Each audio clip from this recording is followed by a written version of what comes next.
Bonjour, c'est la 80e revue de la semaine et elle n'est pas comme les autres parce que pour la première fois, nous avons dépassé les 400 000 abonnés à cette chaîne et inutile de vous dire que aussi bien Antoine qui fait la prise de vue que moi, nous sommes très heureux parce que cette revue de la semaine, c'est du travail, c'est un investissement.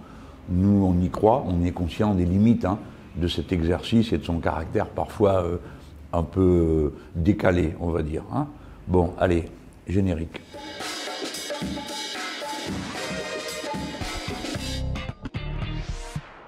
Au moment où je commençais à enregistrer cette émission, j'ai décidé de séparer la question de ce qui s'est passé à Strasbourg dans la nuit qui a précédé cet enregistrement. Parce que il faut d'abord répondre comme responsable politique, comme président d'un groupe parlementaire, à une émission collective et essayer d'aider par une parole officielle à mettre les choses à leur place. Donc je n'y reviens pas dans cette revue de la semaine et je vous renvoie à cette petite vidéo filmée alors que l'assassin était encore en fuite. Alors ici, je vais vous parler des deux événements de la semaine. Le premier est la situation en Angleterre avec le Brexit, parce que maintenant on a l'impression que tout le monde s'en fout, mais enfin bon quand même. Le Royaume-Uni quitte l'Europe dans des conditions calamiteuses et ça pose d'innombrables problèmes. Vous n'avez pas fini d'en entendre parler de cette affaire-là. Et pas seulement aux Anglais et aux Irlandais, puisque c'est le cœur de l'affaire. Et deuxièmement, il y a eu les annonces de M. Macron. Et troisièmement, il y a la préparation de la semaine jusqu'à samedi. Et à l'appel à la manifestation qui a lieu pour samedi prochain. Alors je vais parler de ces trois sujets l'un après l'autre. D'abord, je vous parle du Brexit. Il y a eu un débat au Parlement français qui consistait à donner au gouvernement, en quelque sorte, carte blanche, pour faire des ordonnances, pour faire face aux conséquences juridiques de la sortie du Royaume-Uni de l'Union européenne. Alors évidemment, bon, les orateurs du gouvernement voulaient qu'on parle de rien d'autre, surtout pas d'Europe, ni même de pourquoi les Anglais s'en vont. Il fallait juste parler de savoir, pour savoir ce qu'on va réserver comme sort aux Anglais qui sont en France et aux Français qui sont en Angleterre. Évidemment que ça n'a pas de sens. On sait ce qu'on a à faire et ça se résume en quelques mots. Les Anglais sont les bienvenus en France quand ils viennent s'y installer. S'ils y travaillent, qu'ils y vivent avec nous, nous sommes contents et voilà tout. Quant aux Français qui sont en Angleterre, si c'est pour de bonnes raisons, on leur souhaite de bien bosser. Si c'est pour spéculer et faire le malheur du monde, non, on n'a aucune raison de les féliciter. Bon, bref, tout ça, c'est la vie comme elle va. Par contre, ce qui n'est pas la vie comme elle va, c'est évidemment le fait que les Anglais s'en vont. Et vous croyez qu'ils se demandent une seule seconde pourquoi? Non. Ils pensent que c'est un complot d'extrême droite, la xénophobie, je ne sais pas quoi, comme d'habitude. Bref, ceux qui sont contre l'Union européenne, c'est-à-dire contre l'actuelle Union européenne, dans ses traités actuels, sont immédiatement traités de tous les noms, montrés du doigt et stigmatisés. Exactement comme si c'était des gilets jaunes, comme on le fait dans les médias avec les gilets jaunes, c'est que c'est toujours des gens qui sont présentés comme un peu diminués, pas capables de comprendre. Comme l'a dit un éditorialiste à un gilet jaune, il lui dit « Vous n'êtes pas un vrai gilet jaune ». Alors le gilet jaune lui a répondu « Vous n'êtes pas un vrai journaliste ». Et bon, quelqu'un sur le plateau a dit « Non, mais il faudrait d'abord définir ce qu'est un vrai gilet jaune ». Bah oui, en effet. Et qu'est-ce qu'un vrai journaliste aussi, ça gagnerait à être défini. Bref, dans les situations de confusion, on voit toujours remonter les mêmes figures. Les dominants méprisent les dominés, et quand les dominés ont le dernier mot, les dominants sont foudrages et n'ont jamais assez de mots pour flétrir ceux avec lesquels ils ne sont pas d'accord. Mais c'est pas la même chose en Angleterre, et ici, la presse française ne cesse de dire que les Anglais réclament un nouveau vote. Bon, ce qui est admirable, vraiment admirable chez les Anglais, c'est que le vote populaire est respecté. Et que le gouvernement ne fait pas comme l'a fait le gouvernement français. Quand le peuple a voté non, le gouvernement a dit « Ah, on a très bien compris le message, c'est oui ». Voilà, pouf, ils ont fait comme ça. Alors, cette démocratie anglaise, elle est vivante. Les Anglais ont voté qu'ils voulaient sortir, donc le gouvernement applique les clauses de sortie de l'Union européenne. C'est tout à fait admirable. Maintenant, ça se passe dans des conditions qui ne sont pas idéales, c'est-à-dire qu'on tombe d'accord sur rien. Mais alors, je vois que la discussion, c'est est-ce que les Anglais s'en vont dans de bonnes conditions pour les Anglais ou pas? Mais moi, c'est pas mon sujet. Mon sujet, c'est est-ce qu'ils s'en vont dans des conditions qui améliorent la situation des autres? Et c'est pas le cas. Cet accord de sortie des Anglais, c'est un des pires accords de libre-échange qu'on ait jamais signé.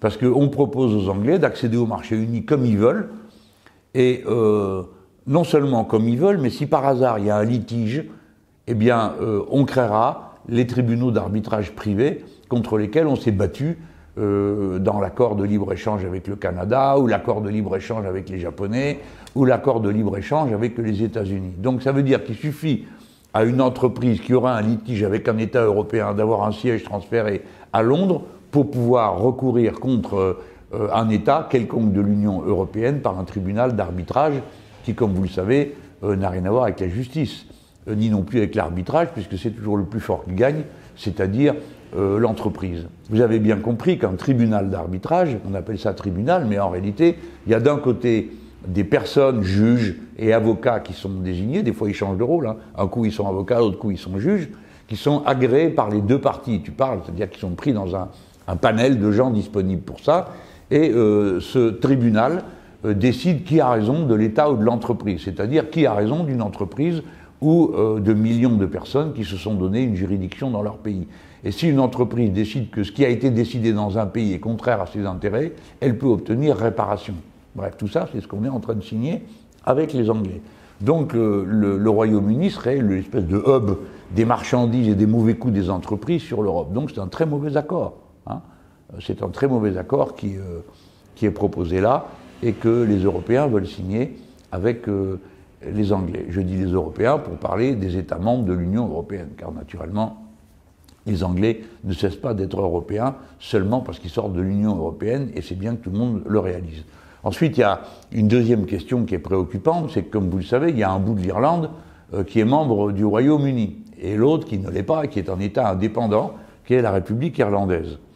Et du temps où et l'Irlande et l'Angleterre étaient membres de l'Union européenne, bah, du coup, il n'y avait plus de frontières. Hein, on va dire une frontière administrative. Mais les gens circulaient librement d'un endroit à l'autre, ainsi que les marchandises, et d'une certaine manière, l'unité réelle de l'Irlande était accomplie, moyennant des satisfactions qu'on a pu donner aux unionistes, c'est-à-dire aux protestants partisans de l'union avec le Royaume-Uni. Bon, tout ça a été en train de s'effacer. Alors maintenant, la Grande-Bretagne sort de l'Union européenne, donc la frontière est rétablie entre Irlande du Nord et Irlande du Sud. Donc patatras, grosse question, parce que recommencent tous les sujets qui étaient sur la table et qui s'étaient interrompus dans la période précédente. Donc avec les risques de guerre et que ça recommence, la bataille rangée armée entre les républicains irlandais et les royalistes du Royaume-Uni. Bon. Donc on voit une fois de plus que la question des frontières, elle existe en Europe et qu'il faut trouver un moyen de la régler. Le conflit irlandais n'a rien à voir avec l'Union européenne. C'est une question qui est beaucoup plus profonde et qui a à voir avec le fait de savoir si les deux Irlandes n'en font qu'une ou si elles sont deux pour des motifs religieux. Hein, bon. Donc vous voyez que la question des frontières est posée. C'est pour ça que j'avais proposé qu'on fasse une conférence en Europe des frontières, parce que c'est pas la seule qui va être tout d'un coup remise à l'ordre du jour. Il y a des problèmes de frontières entre un certain nombre de pays de l'Europe de l'Est.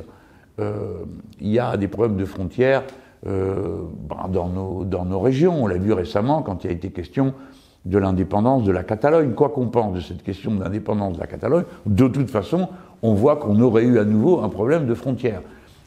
Parce que l'Union européenne avait dit si la Catalogne est indépendante, elle ne sera pas membre de l'Europe. On ne voit pas pourquoi, et ni qui va décider une chose pareille.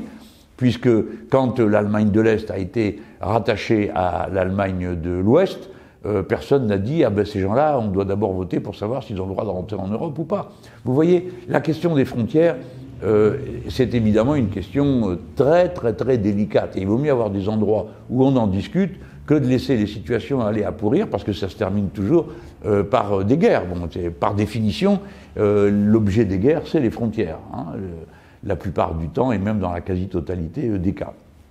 Donc voilà, le Brexit est une question. Vous verrez dans les liens, si ça vous intéresse, vous pouvez entendre, j'ai fait un petit discours, j'avais une demi-heure, j'ai pris qu'un quart d'heure, pour expliquer comment je vois au nom des Insoumis cette affaire de départ des Anglais. Parce que la vraie question qui se pose à l'origine de tout, c'est pourquoi ils sont partis. Pourquoi? Ils sont partis parce que cette Union européenne n'a porté aucun bonheur au peuple. Donc les gens ont dit on en a assez, ça coûte des sous, et ça nous empêche de progresser. Alors après, il y avait toutes sortes de motivations. Vous avez en effet des nationalistes qui ont voté pour sortir, puis vous avez des progressistes qui ont voté pour sortir en disant il y en a assez d'un cadre qui rend à tout jamais impossible un progrès social quel qu'il soit, puisque l'Europe les interdit tous. Alors, bon, voilà. Là-dessus, on apprend qu'il devait y avoir un vote aux communes. La commune, c'est l'Assemblée nationale en Grande-Bretagne, et la Première ministre, Madame May, s'aperçoit qu'elle n'a pas de majorité. Donc elle reporte le vote qui pourrait n'avoir lieu qu'en janvier. Donc c'est le grand bazar. Le grand bazar, il faut que vous compreniez que c'est grave, un bazar dans une institution qui concerne 450 millions de personnes. Vous en avez tout un bout qui ne sait pas s'il est dedans ou dehors. C'est pas rien. Et à quel moment ça arrive, les gens? Incroyable. Tout le monde s'en fout, personne n'a l'air d'être au courant. Mais vous vous rappelez le fameux TSCG, on ne savait plus comment on devait l'appeler à l'époque parce qu'il changeait de nom tous les 8 jours. C'est ce qu'on avait appelé plus simplement le traité Merkozy. C'est un traité qui avait été signé entre Mme Merkel et M. Sarkozy, ils avaient mis ça au point, et Hollande avait dit « Ah, moi si j'arrive et que je suis élu, je vais renégocier tout ça ». Et bon, naturellement, il n'a rien renégocié, comme d'habitude, et puis il est arrivé, il a dit à Mme Merkel « Bon, c'est qu'on signe », et il a signé.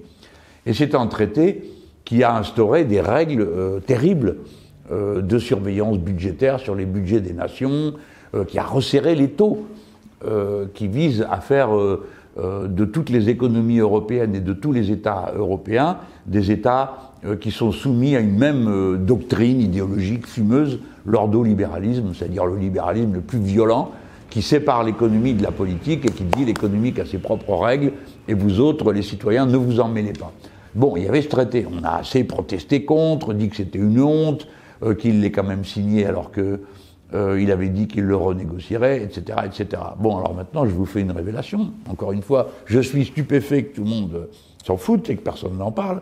C'est que dans ce traité, TSCG, dedans, il y avait une date limite d'application, en disant, bon, ce traité, il vaut pour 5 ans, et puis dans 5 ans, on rediscutera pour savoir si on le met dans le droit commun européen. C'est-à-dire tout ce qu'il y a là passerait dans les traités précédents, comme le traité de Lisbonne, et ça devient le droit de toute l'Europe pour toujours, et ainsi de suite, et à jamais. D'accord? Il y avait une date, 5 ans.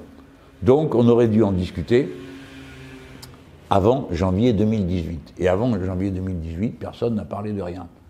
Et l'affaire a continué comme ça, jusqu'à ce que quelqu'un se réveille et dise « mais ça c'est pas possible, parce que la date de péremption est passée, donc le traité est plus bon ». Ah bon, oh, catastrophe, alors vite, il faut en reparler. Et il présente un projet qui arrive au Parlement européen, parce que là, pour le coup, c'est de sa compétence, et ça commence par la commission, dans laquelle ça doit être débattu. Et pour que ça arrive à la plénière, il faut d'abord que ce soit passé dans la commission. Et là, dans la commission, patatras, un vote, le traité est rejeté.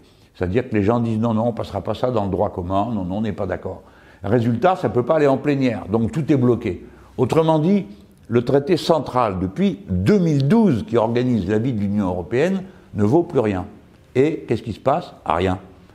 Alors donc, vous êtes dans une Union européenne qui est régie par un traité qui ne devrait plus s'appliquer, et duquel s'en vont un pays aussi important que la Grande-Bretagne. Voilà la situation de l'Union européenne dont nous parlons, qui est plus que brinque-ballante, et qui est en état d'agonie. Hein, c'est ça la vérité. Et il est donc temps de sortir des traités qui ont créé cette situation, encore que là, c'est le traité qui est sorti tout seul. Par conséquent, on voit que c'est bien notre position, notre thèse qui était la bonne, qu'il fallait revenir sur tout ça, qu'il fallait en reparler, qu'il faut maintenant corriger la catastrophe à laquelle mènent ces traités qui conduit des peuples à préférer s'en aller plutôt que de vivre sous de telles lois. Eh bien voilà la question aussi qui nous sera posée pour les prochaines élections européennes, et vous savez que les Insoumis ont finalisé leur liste à la convention qu'ils ont tenue à Grenoble ce week-end, où nous avons classé définitivement notre liste et accueilli comme tête de liste quelqu'un qui n'est pas, au point de départ, membre des Insoumis, qui n'est pas membre actif du mouvement, et qui avait un autre engagement, qui est un engagement associatif. Mais c'est une personne qui nous apporte ses connaissances, son savoir-faire sur un domaine que nous on considère comme crucial pour les années qui viennent, qui est la lutte contre la fraude fiscale. Parce que la fraude fiscale, c'est le privilège des riches et des tout-puissants. Et si on veut l'abolition des privilèges fiscaux, le premier des privilèges qu'il faut abattre, c'est le droit de pouvoir frauder sans jamais être puni. Voilà, parce que soit il n'y a pas le personnel, parce que les traités européens poussent à la diminution des services publics, inclus le service public du fisc, soit parce que toutes les possibilités sont données aux uns et aux autres de faire circuler leurs capitaux, et qu'on trouve aussi des présidents de la République pour appeler ça de l'optimisation fiscale. Voilà comment tout ça se tient, et voilà pourquoi l'Union européenne est vraiment mal en point et qu'il est temps qu'on s'en occupe nous-mêmes. Bon, mon deuxième sujet, ce sont les annonces de M. Macron. On a déjà fait la critique, vous avez compris ce qui s'est passé. Il fallait qu'il intervienne et qu'il reçoive immédiatement le renfort du parti médiatique pour pilonner tous les jours un message qui est répété en boucle, c'est un tournant social, on ne comprend pas ce que vous voulez de plus, il vient de mettre la main à la poche, et le fait est que ce qu'il a annoncé, il y en a pour à peu près 8 ou 9 ou 10 milliards, ce qui veut dire déjà que le budget actuel est déjà désarticulé, alors même qu'il n'est pas définitivement voté. Mais c'est pas ça la caractéristique principale. La caractéristique principale, c'est que les fortunes, les grandes fortunes, celles qui ont déjà bénéficié de la suppression de l'impôt de solidarité sur la fortune, celles qui ont déjà bénéficié de la réduction de l'impôt sur les sociétés, ne sont pas mises à contribution. Et vous entendez les ministres dire « Nous voulons montrer que le travail paye. » Ah bon, où ça? Où est-ce que vous avez montré que le travail paye? Nous augmentons le SMIC. Non, ce n'est pas vrai. C'est la prime d'activité qui augmente, ce n'est pas le SMIC. Et qui va payer la prime d'activité? Eh bien, les gens qui payent des impôts, parmi lesquels il y aura des gens qui vont entrer dans les tranches d'impôts parce qu'ils touchent une prime d'activité augmentée. Donc, dans tout ce qu'a annoncé Macron, il n'y a pas un euro qui vient de la poche des très puissants, des importants, de ceux qui ont accumulé des fortunes, dont les revenus se sont accrus d'une manière vertigineuse au cours des 2 dernières années. On ne leur demande absolument aucun effort. Et ce sont de nouveau les contribuables qui vont devoir passer à la caisse parce qu'il va falloir trouver 8, 9, 10 milliards. Où vont-ils les trouver? Eh bien, évidemment, dans l'impôt, où voulez-vous que ce soit, ou bien par des coupes supplémentaires dans les services publics, c'est-à-dire des activités de services publics de moins, des fonctionnaires en moins, des services publics de proximité de moins, c'est-à-dire le contraire de ce que réclament les Gilets jaunes. C'est donc une immense opération d'enfumage qui a été organisée par le président Macron. Et je ne sais pas qui a pu lui dire « Écoutez, les gens sont tellement bêtes qu'ils ne vont pas se rendre compte de ce que vous êtes en train de faire. » Parce que, évidemment, nous, on a fait notre travail immédiatement. C'est-à-dire qu'on sait bien que c'est compliqué de comprendre ce qui se dit. Surtout quand celui qui vous le dit vous ment. Il prend un air en disant « J'augmente le SMIC ». Non, le SMIC n'augmente pas. Il augmentera de 1,8%. C'est l'augmentation prévue par la loi. C'est la prime d'activité qui va augmenter. Donc vous avez en face de vous quelqu'un qui vous ment et qui essaye de vous enfumer. Puis derrière, vous avez le rouleau compresseur médiatico-politique, que moi j'appelle le parti médiatique, qui respecte en boucle les mêmes arguments. Et dans la même période, vous avez remarqué, ça recommence, le mouvement s'essouffle, la sympathie des Français est moins grande, ce qui est faux, parce qu'au total, entre ceux qui sont tout à fait d'accord et ceux qui sympathisent, c'est ce qu'on additionnait jusque-là, le chiffre reste le même ou même progresse légèrement. Donc, ça veut dire que le pays a parfaitement compris qu'il ne trouve pas son compte. Et je suis douloureusement surpris de voir que certains dans La République En Marche utilisent immédiatement l'abominable événement de Strasbourg pour peser sur le mouvement. Madame Belloubet, la garde des Sceaux, qui complètement sort de son rôle et dit « Bon, maintenant, il faut que le mouvement s'arrête. » Pardon, quel est le rapport entre les deux? Quel rapport y a-t-il entre un tueur comme celui de Strasbourg et le mouvement des Gilets jaunes? Je vais vous le dire, aucun. Il n'y a aucun rapport entre les deux. Et si on commence à céder à un assassin, en modifiant toute notre vie, c'est lui qui a gagné, par la force des choses. Donc Madame Belloubet, quelque part, veut récompenser à sa façon l'assassin en lui disant vous avez raison, puisque la preuve, c'est que ça arrête toute la vie normale du pays. Non, ça ne doit pas arrêter la vie normale du pays, même si cette vie normale, je veux bien l'admettre, a quelque chose d'un peu anormal. Par conséquent, moi je crois qu'il ne faut pas céder à la peur que pourrait inspirer cet assassin. Il ne faut pas céder, il ne faut pas lui donner le point. Il faut donc que notre vie continue comme elle doit continuer, c'est-à-dire avec les raisons que nous avons tous les matins de nous lever, d'agir pour notre famille ou pour notre pays, comme le font aujourd'hui les Gilets jaunes. Alors évidemment, c'est eux qui vont décider. Hein. Moi, je n'ai aucun rôle ni aucun pouvoir dans ce mouvement et je ne souhaite pas en avoir. Mais je sais que pour ma part, je refuse d'entrer dans le jeu qui voudrait qu'au nom de l'événement à Strasbourg, on demande aux Gilets jaunes de renoncer à quoi que ce soit. Pour ma part, je ne le ferai pas. Voilà. Je l'ai déjà dit à plusieurs reprises, je ne suis pas là pour faire le chien de garde au service des décisions qui arrangent la République en marche, le président de la République, son gouvernement et le parti majoritaire. Non, je ne le ferai pas. C'est pas l'idée que je me fais de la démocratie. Chacun doit être dans son rôle. Et pour ce qui me concerne, je suis un opposant et j'assume cette fonction à la tête du groupe parlementaire Les Insoumis. Je suis frappé de voir la rage et la haine. Donc pour un oui, pour un non, nous sommes entourés, nous aussi, ici dans l'hémicycle, à l'Assemblée nationale, les Insoumis. Refusions je ne sais quel hommage aux forces de police. Mais nous, on ne refuse rien. On refuse la démagogie. On n'est pas d'accord pour se lever en cadence et en même temps que les heures supplémentaires qui leur sont dues ne leur soient pas payées. Et puis surtout, et par-dessus tout, ce que nous n'aimons pas, c'est l'ambiance de guerre civile que ce genre d'applaudissements déclenche. Quoi? Alors les uns ont raison contre les autres. Autrement dit, quand une politique a été mise en place qui pousse tout le monde à l'affrontement, qui donne des ordres à des policiers de se comporter de telle ou telle manière, c'est-à-dire d'utiliser telle ou telle technique extrêmement dangereuse comme le nassage, et surtout un matériel qui est très dangereux, qui sont les grenades qui sont tirées sur les gens. Alors quand ces grenades arrachent des mains, crèvent des yeux, il y en a plus maintenant qu'il y en a eu au cours des 5 ou 6 derniers grands mouvements populaires que notre pays a connus. Hein. En 1986, tout s'était arrêté pour la mort de Malik Oussekine et une main arrachée à un étudiant à Nantes, un jeune homme qui avait eu la main arrachée. Là, on en est à la 5e main arrachée. On en est à 3 personnes qui ont eu des yeux crevés. Et on a déjà une morte à déplorer à Marseille. Nous ne participerons donc pas aux démonstrations qui visent à opposer les uns aux autres dans ce pays. Nous ne sommes pas d'accord. Voilà. Et nous le faisons savoir par notre comportement et peu nous importe les huées des députés de La République En Marche. Évidemment, je veux vous dire tout aussi fermement que nous autres, les Insoumis, nous ne sommes pas d'accord avec les actes qui sont commis contre des députés, fussent-ils de La République En Marche, ou d'ailleurs contre qui que ce soit, qui se traduisent par exemple par le fait que 2 véhicules ont été brûlés au domicile d'une députée. Franchement, c'est pas il y a un désaccord total avec ce genre de méthode. Parce que quand c'est les véhicules et la caravane d'un de nos amis qui a été brûlé dans un passé récent, on avait protesté. Eh bien, cette protestation, elle vaut pour tout le monde, c'est-à-dire y compris lorsque ce sont nos adversaires qui sont victimes de comportements de cette nature. Nous ne sommes pas d'accord. Ce n'est pas comme ça qu'il faut faire.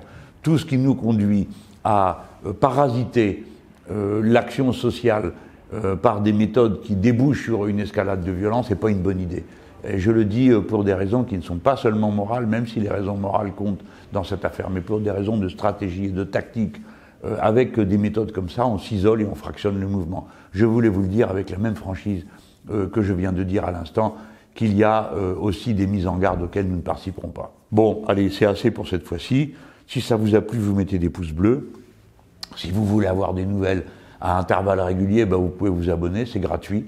C'est pas si souvent que ça qu'il y a des choses gratuites, parce que c'est gratuit. Et nous, ça nous fait plaisir quand le nombre augmente, parce que ça nous donne du cœur à l'ouvrage. Une vidéo de cette nature, c'est du travail pour moi qui la prépare, pour Antoine qui la tourne et la réalise chaque semaine. Voilà, c'est un travail. Et donc, le seul salaire que nous en recevons, ben, c'est votre approbation quand elle existe et vos petits pouces bleus et vos abonnements. Merci d'avance donc. À bientôt.